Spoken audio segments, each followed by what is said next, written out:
জনাবে মুহাম্মদুর রাসূলুল্লাহ সাল্লাল্লাহু তাআলা আলাইহি ওয়াসাল্লামের প্রতি আজকাল এই আমাদের মহা সমাবেশ ওয়াকফ বিলের বিরুদ্ধে।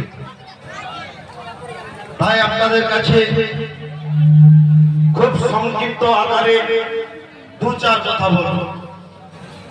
এই যে মোদী সরকার আমাদের আর নাই দরকার, তার বিরুদ্ধে আজকে আমাদের এই মিটিং, এই মিছিল, এই ধিক্কার, যে ওই কালো কানুন তাকে প্রত্যাহার করতে হবে।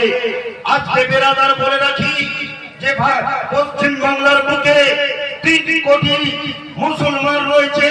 এই 3 কোটি মুসলমানের রক্ত দিয়ে আজকে আমরা এটা প্রতিবাদ করব। আজকে ভারতবর্ষের বুকে আজকে 35 কোটি মুসলমান, 35% মুসলমান রয়েছে। আজকে আমাদের পূর্বপুরুষদের বাপ দাদার সম্পত্তিকে